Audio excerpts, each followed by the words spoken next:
Hey there, it's Ashley Stahl here, counterterrorism professional turned career and business coach, and I am here for those moments when you look in the mirror and you realize it's time to make some sort of radical change or U-turn in your life so that you can stop operating on cruise control and start living your life on purpose. So join me here on the U-Turn podcast every single week where you're going to be hearing from inspiring, insightful guests, be it CEOs, spiritual leaders, love experts, or of course, yours truly, so that you can become your very best self without having to take life so seriously. And don't forget, if you head on over to uturnpodcast.com, that's YOUTURN podcast.com, you're going to get access to show notes, which have books and resources mentioned by our guests, as well as access to one of my 4 free e-courses over at uturnpodcast.com. Whether you want to land a new job you love, get clarity on the best career path for you, launch that dream business, or deepen your romantic relationships. Woo, okay, enough about me. Let's get this party started with this week's guest. This episode is brought to you by Cake Publishing, ghostwriting, publicity, and copywriting house, there to help influencers and entrepreneurs get their voice out there in a much bigger way. If you're ready to make a bigger impact, head on over to cakepublishing.com. That's CAKE publishing.com.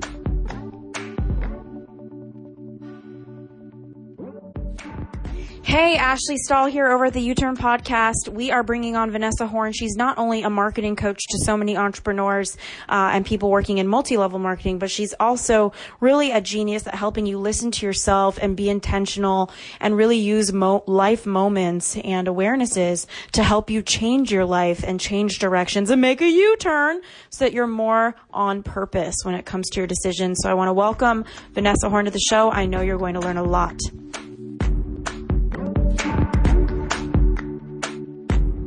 Welcome to the show.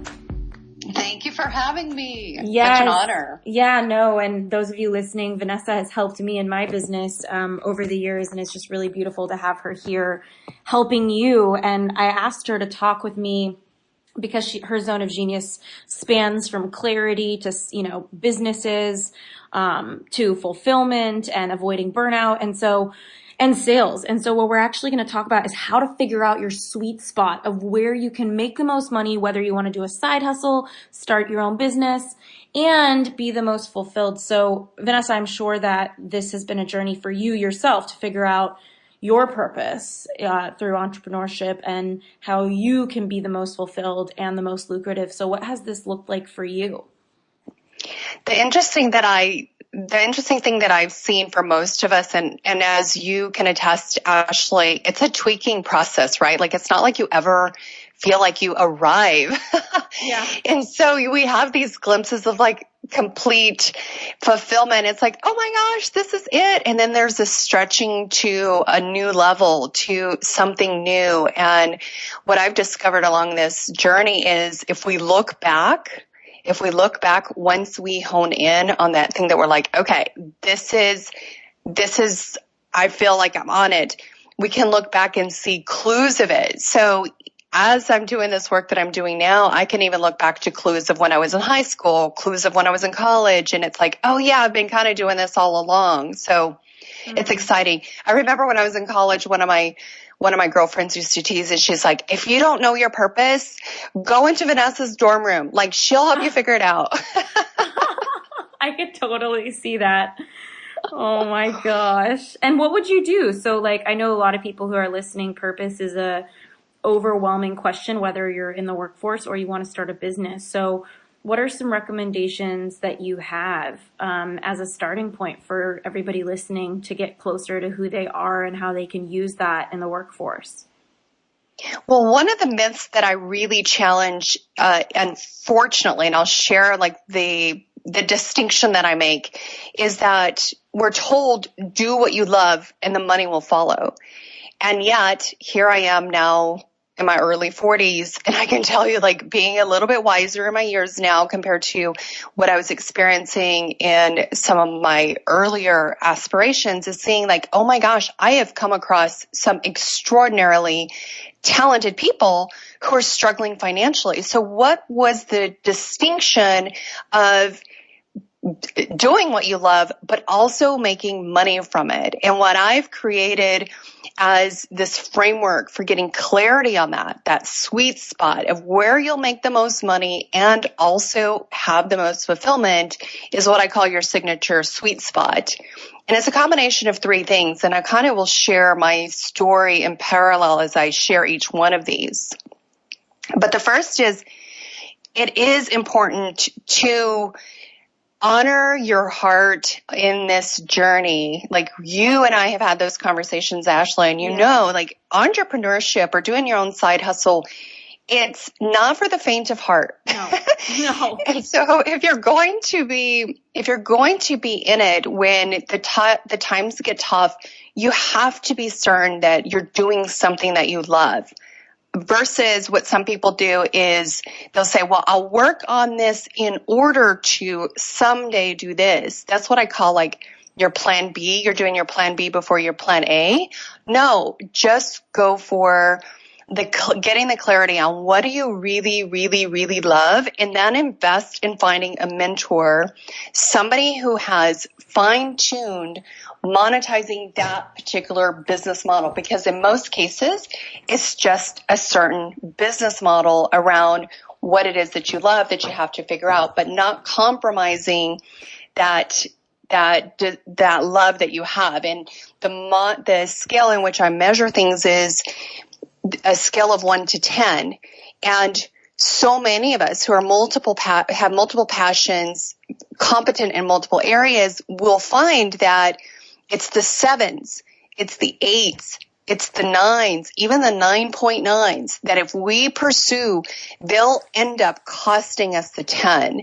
And so we have to start making like the little baby decisions every single day that, okay, does this feel like a 10 for me? If not, can I make it a 10? If not, I need to leave it as a no for now and leave the space for the 10 to show up. Even to little things like going shopping and you pull a top off of the rack and you're like, do I like this? Do I not? If you have that question mark, just call it a no and just create quality. Just choose the 10s in every situation and learn to fine tune that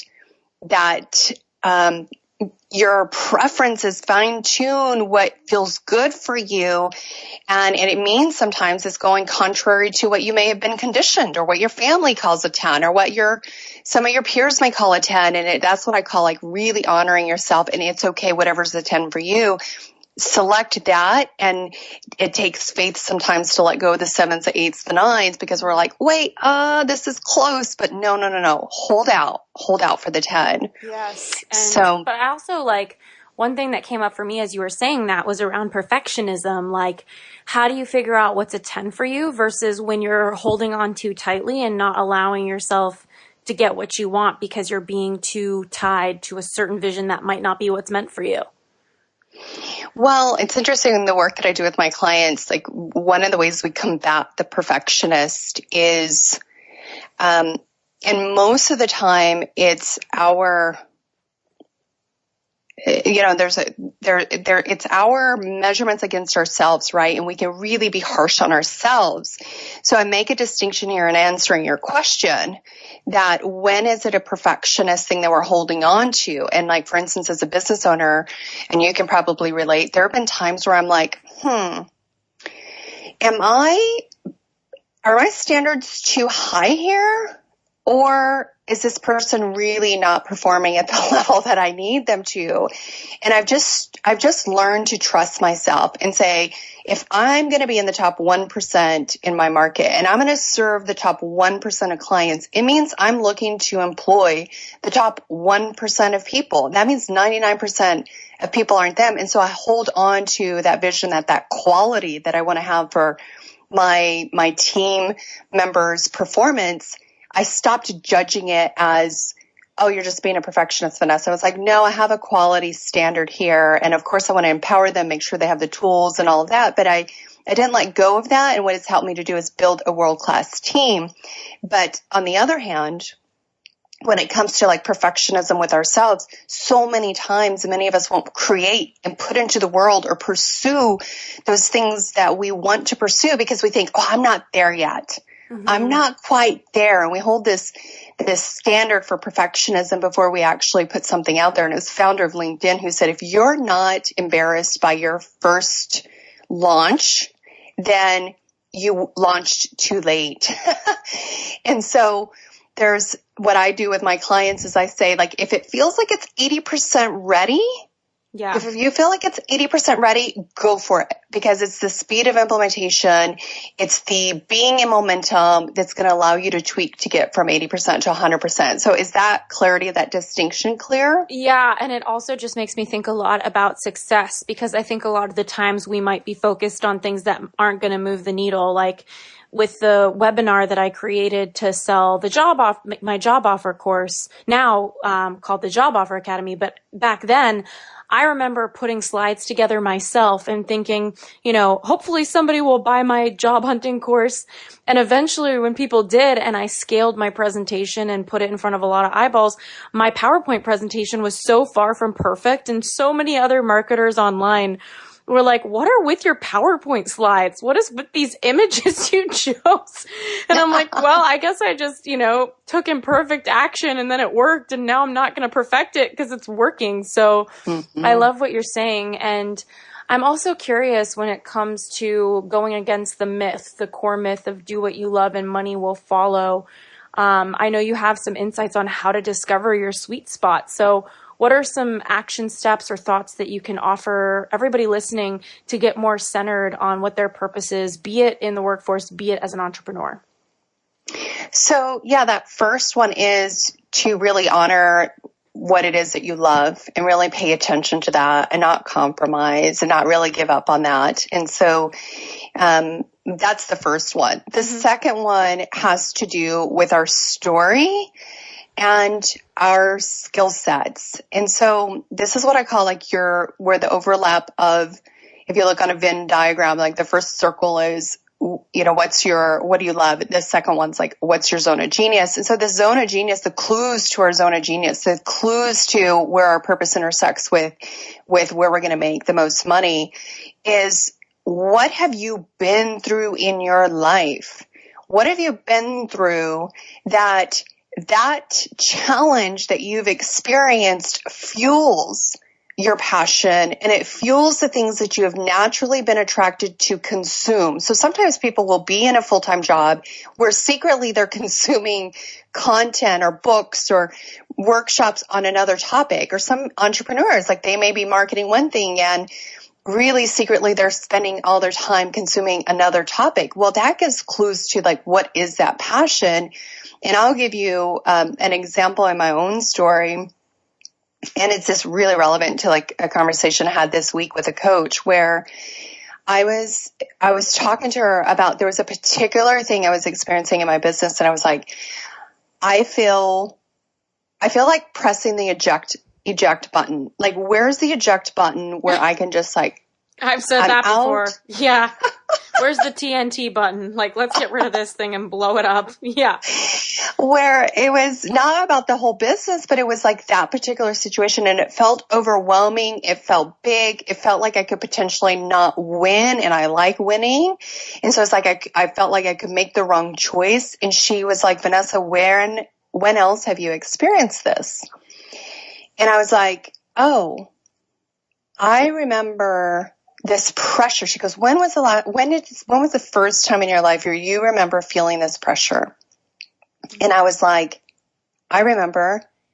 It was when I was 4 years old and we were living in South America and my mom and dad were fighting and they were going through a separation, and my mom was so scared, or she didn't want my dad to have me and to have us as kids, that she put me on a plane by myself at 4 years old. I don't even know how this was like possible back then, but I remember being accompanied by a flight attendant, and I flew we were living in Peru at the time, and she flew me to Brazil where my grandparents lived in Rio de Janeiro.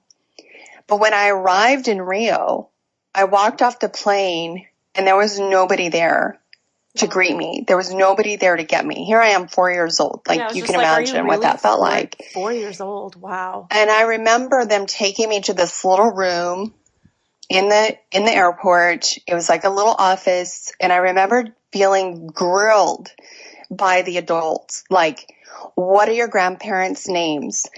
And when you're 4, your grandparents' names are grandma and grandpa, or vovó and vovó in Portuguese. And so that wasn't helpful. And they're like, well, where do they live?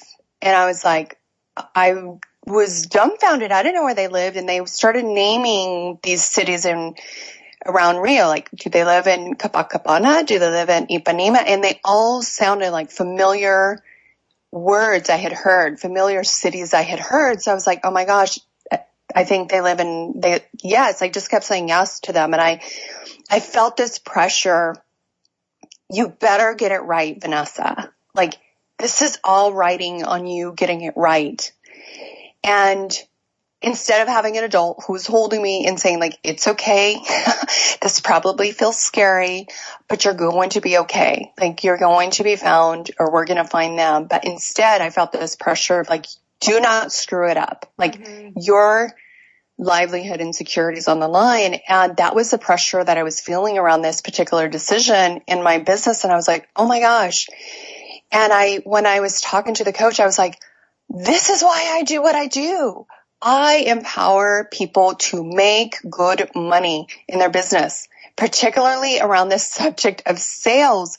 Why? I did not even realize that at a subconscious level, I was drawn to learning sales, and I've been studying sales over the last 15 years, because once I figured out that I could be really good at selling while honoring myself and honoring the other person, so it felt really good to both of us, I discovered one of the most powerful skill sets in the world, whether it was selling myself for a job or selling my products or selling my services. The truth is, we're selling every single day. I was like, this is an empowering skill. It makes me feel like I have some control. Like, I don't ever fear that if my business ever went through a challenge that I couldn't recreate it, or that I couldn't find a job and make good money selling it. It's transferable to any industry. So I was like, oh my gosh, like, this is part of why I'm so passionate about empowering others around the skill set of sales, because of overcoming that feeling that I had as a child was such an important thing that I later lived out in life. And so it's like a direct connection to my purpose based on a challenge that I've had. And so one of the things I really teach my clients to do is, like, look at some of the most painful experiences that you've had in your life. What was, like, maybe an internal, dialogue that you told yourself? Like, maybe back then for me when I was 4, it was like, I'm never going to be in a disempowering situation. You know, it's like, we're not even consciously aware unless we can give words to it. And those can sometimes reveal what our greatest superpower is, because we've overcome that challenge in our life. That's so beautiful. And it also makes me think a lot about how many people in the workforce have a story in their mind about security.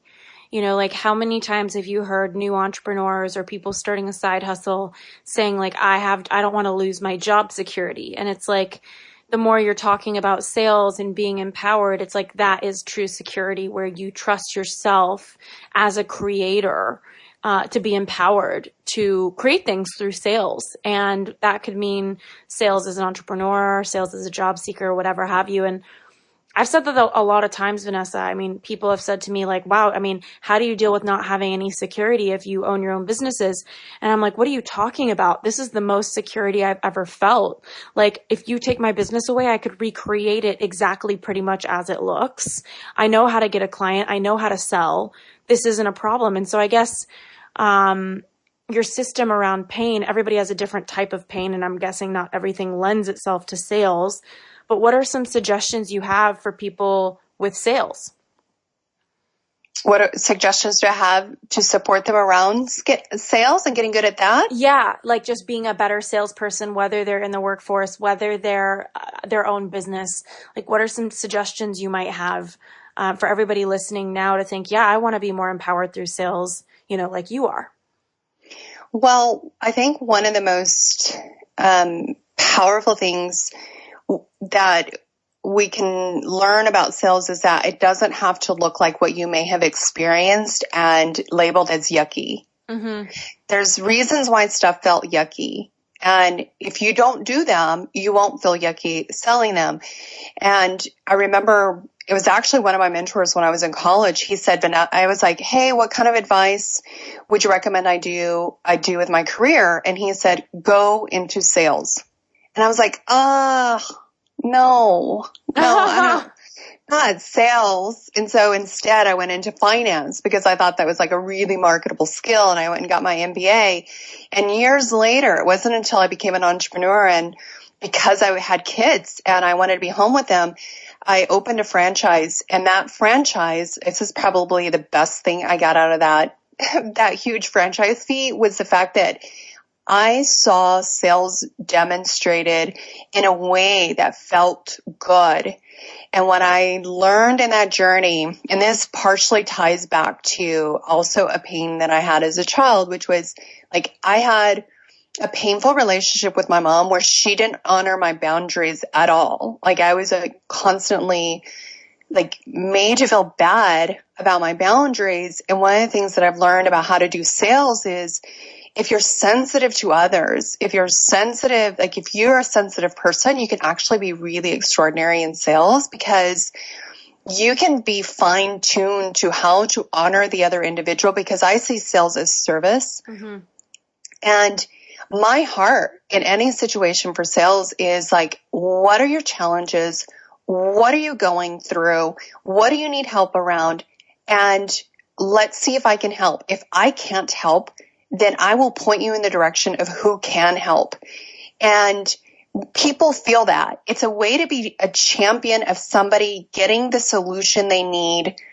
Yucky sales is when you force your solution onto them instead of just really seeing like, are we a match for each other? Is what I have really going to help you? And if not, I'm happy to point you in the direction of what will. And that experience, and when I got that franchise and I saw that demonstrated, I was like, oh my God, I don't even consider myself a salesperson. I can't even freaking talk myself out of a speeding ticket. But dang, once I figured out this system of some of the intricacies of the skill set, but mostly that I could do sales in a way that honored my heart, it honored the other individual, it felt good to both of us. It was coming from a place of service and love, and I was holding them to take inspired action, to maybe make a bold move, to make a bold step, to do something that felt exciting, but also scary at the same time. And I was like, I've got you. We can do this. And it's like holding their hand and jumping together. You know, that's what sales is to me. And so anybody who's listening and saying like, oh yeah, I had those things, those prejudices or judgments around sales, like my heart is that this will liberate you, that you can actually be extraordinary at sales. And my heart always in every single sales conversation is I have the long-term view of any relationship. Is like, even if they're not going to say yes now, because maybe this wasn't the right fit for them, I know later on they will always remember that sales conversation felt so different than anything else that they'd experienced, that they will come back around when we're a right match for each other. And I always trust that because people feel honored. They feel good. They felt like I was really taking their best interests at heart. And so that's, if anything, I hope that your listeners are saying, wow, I never saw sales through that lens before.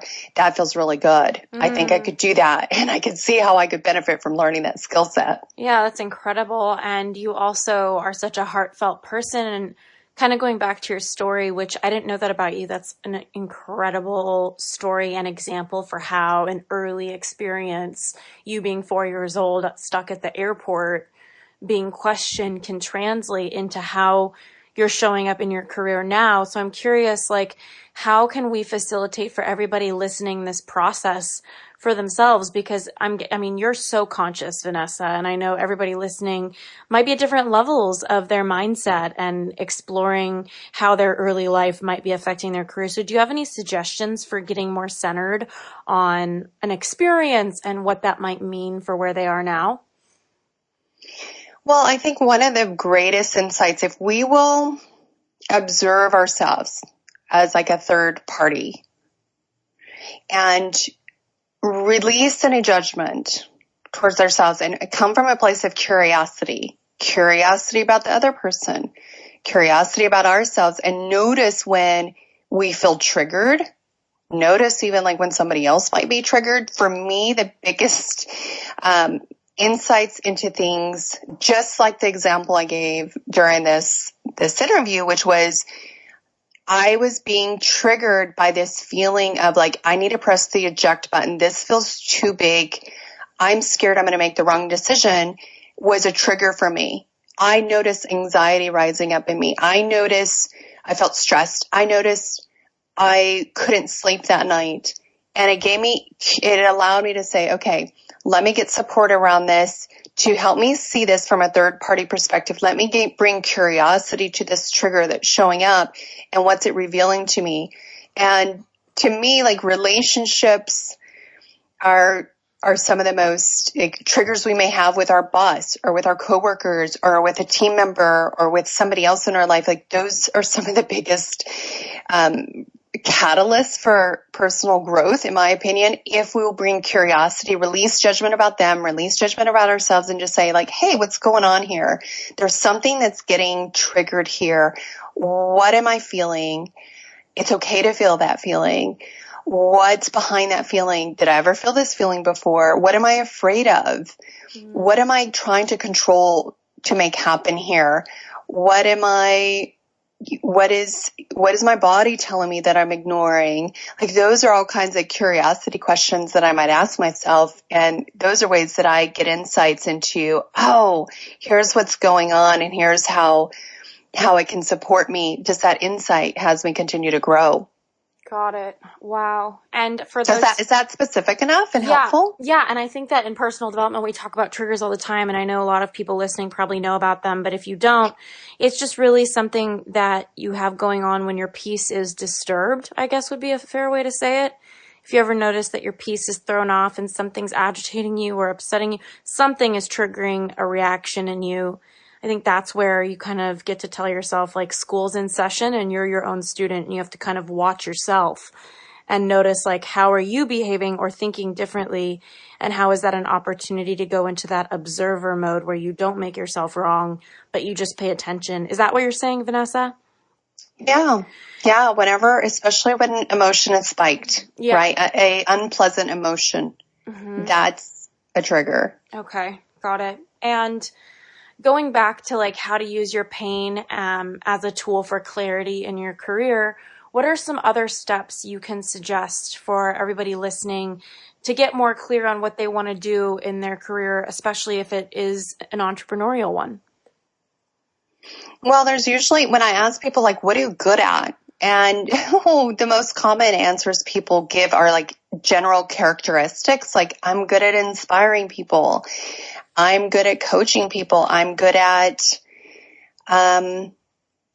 listening. I'm good at, like, those are general characteristics. The other clue that you really want to pay attention to, though, is what skill sets, what natural skill sets are you good at? And here's a clue to what may be your zone of genius that you most commonly are overlooking. And that is, if I did a cross-country trip with you in the car, how would I be different as a result of that trip?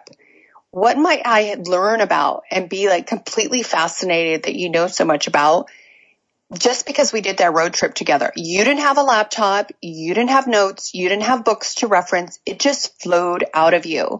Or even if we sat across from each other over coffee. And I was like, how did you blank? Mm-hmm. Or how do you blank? And you're like, oh, 1, 2, 3, 4, 5. Like, that's zone of genius stuff that I have just seen over and over with my clients. They're like, really? somebody would pay me for that? And I'm like, yes.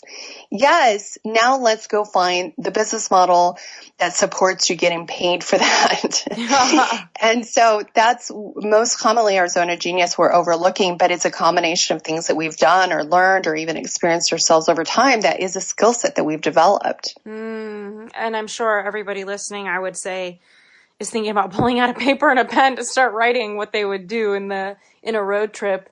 Are there any other exercises or action steps that you would recommend along this line of other ways to think, like, what is my zone of genius? Because I know in our case, Vanessa, if I was on a road trip with you, I would assume that you would probably get me better at sales just by being you. And I would probably talk to you about feelings, because that's what I'm always doing, is helping people feel. And networking, helping people build better relationships and contacts. So what else could somebody do? So the other insights are what gets you fired up, what I call like your soapbox. What gets you fired up that if we asked your family and friends, they would say, oh boy, don't even get them started. Don't get her started. And it's your soapbox. Like, you just like go off on a topic. That gives you a clue to something that you should do, that you should be tied to, or even if it's a part of your purpose of what your company helps fund, or like part of your funds are contributed to something from a nonprofit perspective to help fuel something else by what you're good at. So I always pay attention to what gets you fired up. What are things that you would do that if you're getting a massage and your massage therapist started talking to you, like, this is a real example. I'm on the massage table and my massage therapist had just kind of informed me that she was going to go off and start her own versus this chain that she worked for that I always went to every week. And I was like, oh, so this is like what I was doing naturally, even on a massage table. I should have been like, most weeks I'm like not saying a word, but this week I was like, oh, so have you calculated how many customers you need to replace your income here? She was like, oh, no. I was like, that's like just something that came out of me because that's how my brain thinks, right? Because then it would be reverse engineer her sales based on how many customers she needs to replace. Like, so easy peasy. And so if there's something that would just come out naturally, your hairdresser's doing your hair and you're like, oh, and you just start explaining something that if somebody was taking notes, they could write down a little system of like, oh, 1, 2, 3, 4, 5. Like, that gives a clue of like something that you could potentially coach around, something that you could be hired for. Like, I saw a guy who built an entire business around basically a pitch. Like, if somebody asks you at a networking event, what do you do? That one sentence is his whole business. A book, a coaching program, speaking, no kidding, that one single sentence. So don't discount what you're really good at, and that there is a business that you can build around it. What I've found is every single business that I've done franchise, I've done network marketing, I've done coaching, industry. These have all been from discovering what I loved, what made me feel alive, and then finding who was really, really good at that business model and let me pay them and learn from them. I do not need to reinvent the wheel. Let me just follow the processes and systems that work, and then I can, create my own little twist on it once I got the fundamentals up and momentum created. And this actually gets me to ask you, Vanessa, like, not everybody is meant, like we said earlier, to be an entrepreneur. And so I'm curious when it comes to, somebody doing the work of the clarity and figuring out what their pain is and who they are on a road trip and really implementing to get connected to their zone of genius. What are some indicators for you? Because I know there's some really smart people in my life where even if they hired the person who has the perfect system, that if they followed it, they would have a business, but they're going to get in their own way, not because they have mental resistance perhaps, but because they're just not meant to be an entrepreneur. So what are some indicators, would you say, of somebody who is on purpose when it comes to being a business owner versus someone who might want to think about staying in the workforce? I'm a big assessments person, like as far as like personality and profiling assessments and stuff to give insight to see. And I've just, of course, because of working with entrepreneurs for the last 15 years, I've kind of seen some patterns of the ones that do best as an entrepreneur. And I'll just give you like a couple of them. But one is the Kolbe Index. I don't know if you ever heard of the Kolbe Index. Yep, I love that one. It's everybody listening. I'll put it in the show notes, but it's KOLBE Index A, right? Right. Index A. And there's what I've seen as a common index of entrepreneurs is a quick start. Quick start, like, means your score is like on the higher end of quick start, because part of being a entrepreneur is you have to be visionary. You have to have a certain tolerance for risk, and you have to be willing to, what that index will measure is like, you just go for it. Like, you don't even have to have the full picture or all the T's crossed and all the I's dotted. Like, you have a certain resilience of just like, okay, I'm going to freaking go for it. That risk tolerance is high enough that that helps to create success. Whereas some people who are more like, you know what, I just like stability. I like maintaining. I'm like maintaining stuff that's already been figured out by somebody else. I may even love being behind the scenes and letting somebody else shine. I may love just somebody else giving direction to my everyday, and that I don't wake up as an entrepreneur and have to figure out what my priorities are and learning the skill sets of sales and marketing and what I might be really good at and running a team. Like, there's just so much to being an entrepreneur that you may not be wired for that. If you're just like, I just want to show up, do my job, turn it off, go home. And even in that role, you can still be extremely well fulfilled and still make a lot of money. Mm-hmm. So, you can maybe find even a mentor in your own job, journey that can help you get to those positions that that you would be most fulfilled in if you're not wired to be an entrepreneur. And it's completely okay. Like, I know on a big entrepreneur podcast who is like, nope, I'm unemployable. Like, we should be unemployable. And I'm like, you know what? There's no shame in being employed. There's no shame in that. But some of us who are entrepreneurs, like, we don't care the risk. We don't care about that. Some of those things, like, love our freedom so much. We're willing to do those things because of the time freedom and flexibility that we want. Mm-hmm. And there's also a fine line, don't you think? Because I think for example, I was coaching the COO of a hospital, and when I asked her when she was the most lit up at work, she started talking a lot about how she was the happiest when she had a lot of freedom in her schedule. And I'm like, okay, that's great. And that has nothing to do with your actual, like, the skills that you're using. Like, talk to me about your skills.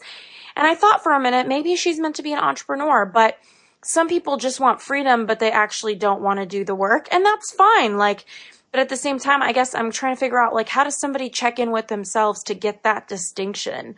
Like, because we hear a lot of people saying, oh, I want to have freedom. And it's like, okay, that's great. But are you willing to do the work that comes with creating that freedom? Right. Yeah. And I remember when I was working full-time corporate, my little strategy was, what is the most money I can make? Yes. Without having a team, without having to manage people. And I was strategic in my entire career, made six figures, made good money in corporate without having to manage a team. And it was like, I was strategic about those moves. Sales is one of the most empowering ways to do that. Another reason why I love it so much. But there were even other roles that I had as financial analyst where I just had big accounts, or I had important projects where I had independence. I was able to do some international travel, and I didn't have to manage people. Like, this is a whole nother ballgame when you're managing people. And that was a strategic career move that I made while I was inside the corporate structure. Got it. And what is your quick start number, by the way, Vanessa, on the Kolbe test? An 8. Me too. Oh, really? Yeah. And I don't remember what my other number was, but there's a number for, like, details and fact finding, Yeah. And I'm like a 2. Like, I don't want to know the details. How funny. I know, just a quick Yeah, start. I mean, I was just looking at the Colby Index this week, I think, and there was even an insight that and I find like all of them, like doing Discover Your Strengths. I think it's Marcus Buckingham has that book. Like that's a good one. Your Strengths Finders. Get that book if you guys haven't done it to get an indication of what might be some of your zone of genius. But one of the Colby things was in the mid-range for I'll remember which characteristic it was, but it said, you're a fantastic editor. You're a fantastic editor. Like, don't be the one who puts the little step-by-step systems in place, but you're a perfecter of stuff that's already in place. And I realize, like, even with my clients where they can have an entire sales or marketing system and it was much more difficult to get them online for the first time versus looking at what they have in place and then being able to say, oh, you're leaking money right there. You're leaking money right there. You're leaking money right there. Let's tweak this and this. And like, boom, they were making like significant increases in sales. And I'm like, oh my gosh, yes, that's why the editing and why the reviews and the audits are so much easier for me versus like helping somebody do it step by step by step. And so those indexes, those assessments, they give us insights and we start to see those patterns. And there's nothing that's going to give greater clarity than just taking action and then paying attention to how you feel. Did you like that? Did you not? Did you like that kind of work? Did you not? Did you like that kind of client? What do you like instead? And you just start to make your journey and weave and don't expect to be there. I mean, Ashley, within the last 2.5 years, I've seen such an incredible journey for you. And people might say, oh, you've arrived.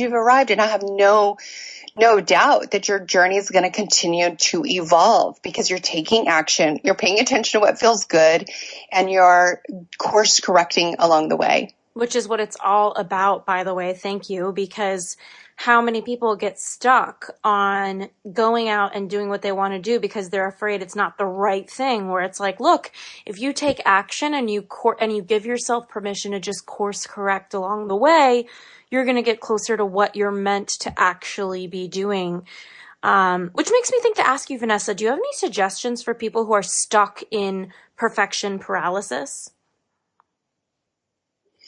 Really, what's behind the perfection paralysis is fear. And one of the most powerful ways that I've discovered to work with fear is reframes. Any kind of reframe. And so it gives a different point of view of the same situation. Now, like Robert DeMartini has a process where he'll have you work through, like, how would that happening, the very thing you fear or the very bad thing that may have happened to you, like, how was it perfect? How was it perfect? Or how, if you wanted it to go another way, how would that not have benefited you? And so it's part of his like breakthrough process. Like one of my fears that I had as an entrepreneur was like, well, what if I end up homeless? Like we experienced some very severe poverty traveling the world when I was young, like to where like I was like legitimately like hungry. And so there was this fear that I had, like, what if I build this business and then it, you know, something happens to it and I risk our family, because when I went to go pursue my coaching and consulting business, I mean, we were literally draining our savings. So all of this like cushion, secure thing, I was like, no, I'm going to do this. Like, I just know I'm supposed to do this. And it did not go well. The first 18 months, I did not create a single client. Meanwhile, I ate through hundreds of thousands of dollars.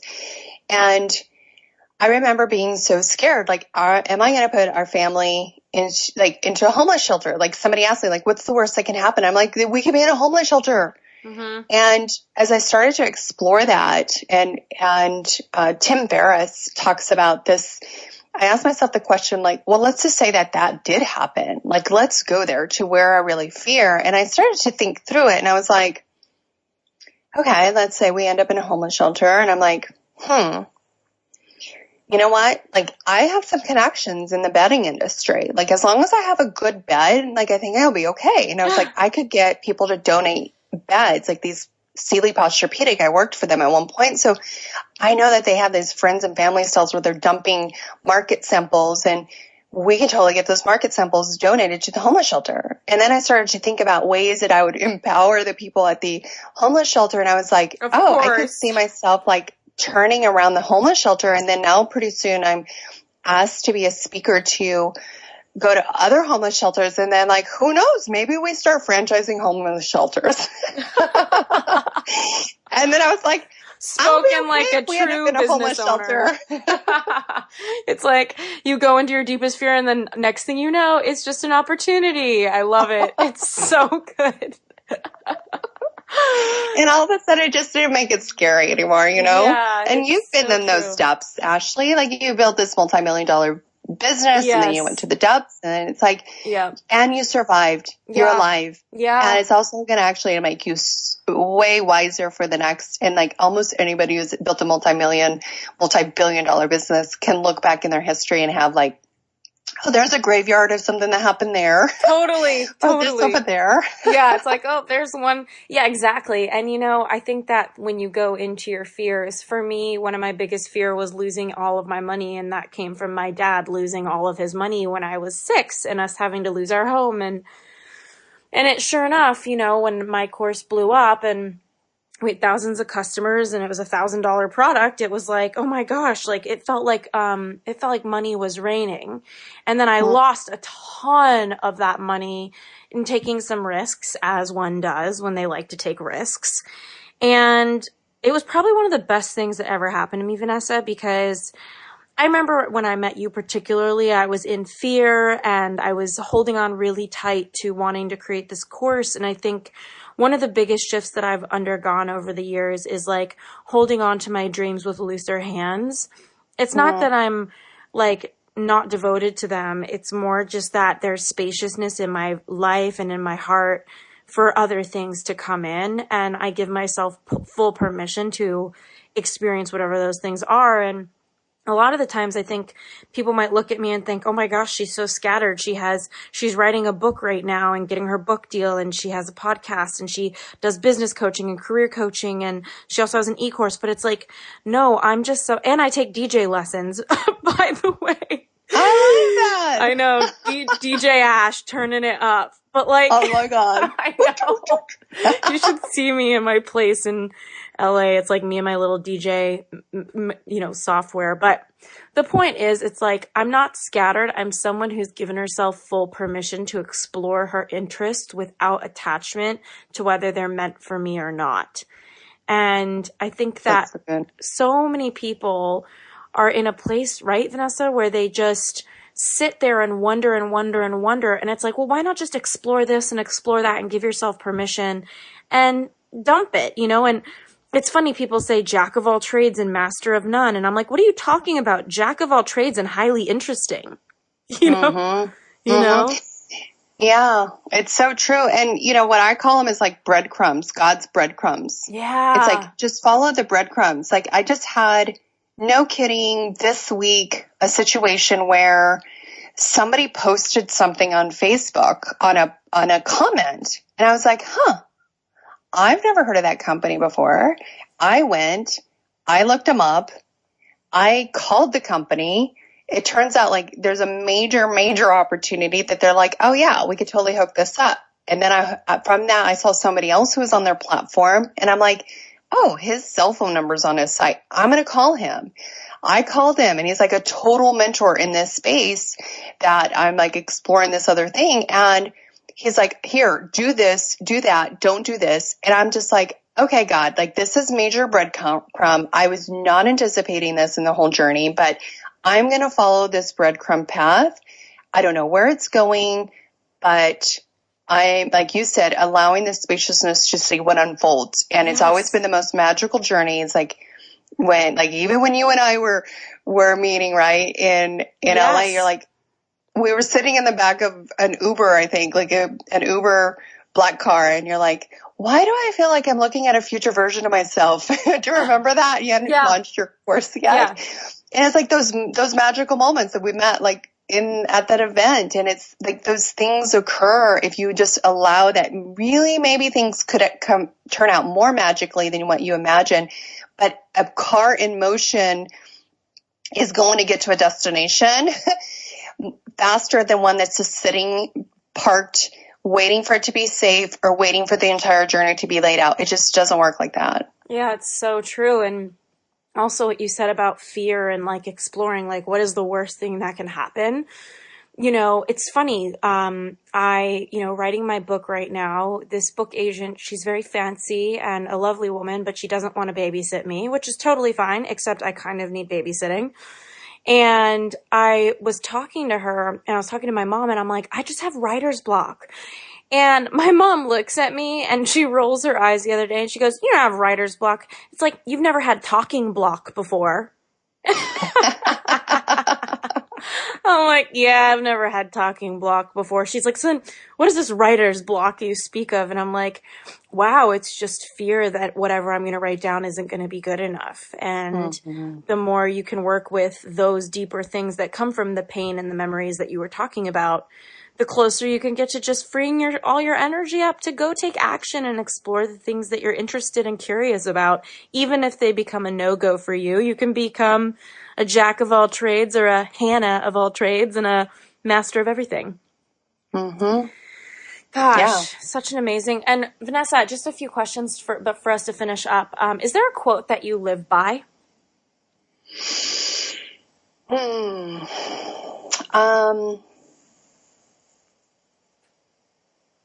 Don't ask what the world needs. Ask what makes you come alive, because that's what the world needs, are more people who have come alive. I love that. And is there something you're loving right now, whether it's a class or a ritual or a book that you would love to share with everybody? I'm loving weekly massages. You've been loving those for years, Vanessa. I want them 3 times a week, girlfriend. Like, I think 3 times a week will be awesome. I am, what else am I loving? I'm loving hot yoga. I'm loving my boys. I'm loving my boys. What a beautiful mom you are. I'm loving that I'm learning to, like, I think one of the biggest words that I hold on to for myself is grace.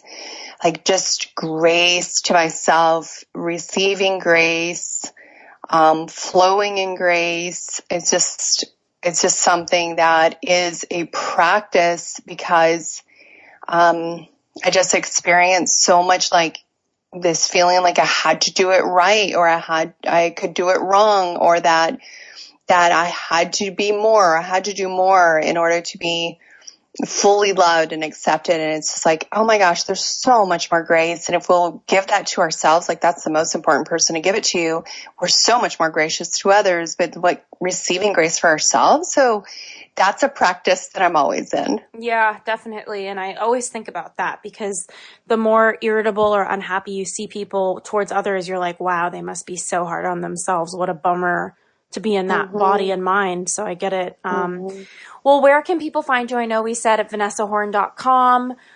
Is there anything fun that you're up to that you can let everybody know about, or where else they could find stuff from you? Yeah, I have a Facebook group called, that people can get to if they go to the domain jointhefreegroup.com. And we're having these conversations where, like we're having here, discovering your purpose. Why do you do what you do? What is your zone of genius? How can you get really good at sales? How can you make money from what you do? And right now I'm running a little mini series of behind the scenes of how to build an international luxury brand from home, because it's like everything I do is from home. And so I'm giving like all the behind the scenes of it all. It's been a fun series that people have enjoyed. Vanessa, thank you so much for joining me on the show. It's been so much fun to reconnect with you in this way. Likewise. Thank you for having me. What an honor. And I'm so excited to see how your journey unfolds. And for the listeners that are here today, you're in such a wonderful place learning from this brilliant mind, Ashley, and what she's curating here. So it's a complete joy to be here. Oh, I love you, Vanessa. It's so good to talk.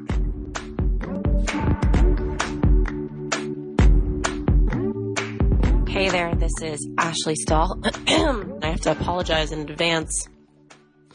I spent the past weekend at a seminar and my voice is totally struggling. And, to be honest, I was thinking before I started this audio for you, man, I sound like a sex hotline or something, like, hello, thank you for calling 1-800-HOOKERS or something like that. So hopefully you can still take me seriously because this is very serious. Sorry, a little sip of water. So many people live their entire lives out of their head. And when you can help someone through a conversation, not by telling them what to do, but by asking them questions that support them to get into their heart, you can change their lives. You can change your own life. So if you think about it, following your heart is a way of being in the flow. And when you start to check in with it and ask it questions, and really connect to yourself, you learn how to let life coach you. You learn how to let life lead you. Whatever is happening in your mind. I mean, what is the mind here for? The mind is here to protect you. It's your ego. And it's here for survival. And it's been doing this for, thousands of years for our species. And it's great. I mean, the mind does help you survive. But if you're interested in thriving, if you're interested in being more joyful, then my recommendation is to explore the heart and to start to live from it as much as you can. And one thing I just want to talk about is fear, because I think a lot of the times when we are afraid of something, we retreat into the mind. Maybe you're going to bed late at night, you want to break up with your boyfriend or your girlfriend. And that fear could be so overwhelming that you might tell yourself stories in your head, right? Your mind. As you're making your decision, your mind is telling you, no, this is a great match for you. You don't want to be alone, It's all about survival. But if you were bold enough, courageous enough, honest enough to check in with your heart, to really close those eyes, and you can do this anytime, and just allow for some silence, what you're going to find is an answer that is so real and so true and so actionable. Almost always. I want to say always, but it felt a little too bold. So I'm just going to say almost always, but for me, it's always. And, sometimes I'll have to give my heart time. I'll say, I'll tell myself that I'm waiting for the answer to come, and I'll just give the space for that. But, at the end of the day, it's one of the most powerful things you could do. So yeah, I would just say, the boldness that comes with doing that. Maybe there's a decision in your life about your career and you're in your head about it. Maybe you want to leave your job because you hate it, but in your head, your head is impeding your decision making because you're saying, well, I don't know if I can make this kind of money somewhere else. I don't know if I could get this kind of position somewhere else. Whatever it is, you're just telling yourself a ton of stories because your head is here for survival and it feels scary and threatening to do what you actually want to do. But here's my question for you. What is the point of life? If you are constantly talking to yourself versus doing what you want to do. I was just taking a walk the other day and I went past a man and I think he had schizophrenia. He was just talking. And I just looked at him and sent him light as I was walking past him. And I kind of thought to myself, we are all like that on the inside. Like this guy is talking on the outside, but on the inside, there's so many of us, and he has an illness that he's battling, but there's so many of us that battle a version of this illness in ourselves. And it is the illness of the addiction to making decisions through our mind. And so my challenge for you is if you don't like your job, if you don't like your partner, if you aren't happy about your body, if you wish you could change your circumstances, my invitation is to start to check in with your heart and be radically honest with yourself. Because the more willing you are to be honest with yourself, the more power you have to change your life in such a powerful, memorable way. And the gift in all of it is not just changing your life through that one or two decisions that you make, but changing your life through the way that you be, starting to live through the heart. And a lot, I remember in particular, and to be frank, building my business, it took a lot of mental strength. It took a lot of, willingness to push through, my little heart, up at 1 a.m, wanting to go to bed, and my mind saying, you can't go to bed. You've got to keep pushing. And then a lot of times that's great. Sometimes that gives us mental endurance, but my heart won in the end, because eventually 3 years into building this company, I couldn't push anymore. It was like my heart demanded that I slow down. And it is so deep in my cells, in the fiber of my being, to be feminine, to be nurturing, and my heart just got to a point where it wouldn't allow me to keep pushing. It wanted me to nurture myself. And if there's any message that I want to leave you on with this particular audio from me to you, it's this. If you're having trouble making a decision, put a ladder from your mind down to your heart. Ask yourself truly what you already know. Because 99.999, you know me, I'm scared to say 100% of the time, the answer is already there, or it's on its way, and it's going to start in your heart. And if you're feeling like victory in some area of your life is far away, I want to remind you, especially if you're having a dark night of the soul, that victory is around the corner. A lot of the times, it's like sports. It's like you are missing the mark by just millimeters. I am telling you, when I started my online course, The Limitless Career Lab for Job Hunters, I was struggling to get this thing out in the world. And I had webinars and God knows, like emails and phone calls and oh my God, so much stuff trying to figure out how the hell do I sell this thing that I believe in and that I think can change people's lives if they follow it. And the answer that I ended up getting was, the real answer that I ended up getting was that I just needed to keep tweaking one of the things that I was doing. People kept saying, tweak, tweak, tweak. And I thought, tweak? This whole thing is a throwaway. I was doing live webinars and all these presentations, and I was like, this doesn't even work. And lo and behold, the more I tweaked it, the more it started to work. And next thing I know, we have 5,000 job seekers in the Limitless Career Lab in 2016 alone, all over the world, 25 countries. And that's because I was willing to tweak. And the reason that I tell you this as well is because when you're making decisions from your heart, know that the outcomes that may have in your life don't always have to be big and radical. You might just be a couple tweaks away from the reality that you really, truly yearn for and what I wish for you. So with that said, I hope you use this exercise to start closing your eyes and checking in with yourself, asking for the answers from your heart. And if they're not there, trust that they will be and allow the space for them to come to you. Don't force yourself to get answers right now. And as I want to leave you with the question that my old coach used to ask me years and years ago, she said, what do you know that you wish you didn't know?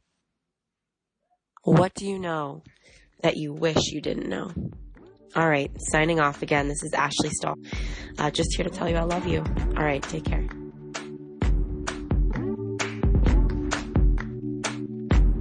Thanks again for tuning into this week's episode of the U-Turn Podcast. You can find all of the resources that our guest mentioned on our show notes at uturnpodcast.com. That's YOUTURN podcast.com. Also, don't forget, on the website, we've got our 4 free e-courses, whether you want to land a new job you love, get clarity on the best career path for you, launch your dream business, or deepen your romantic relationships. I'll talk to you soon. Can't wait to connect on next week's episode.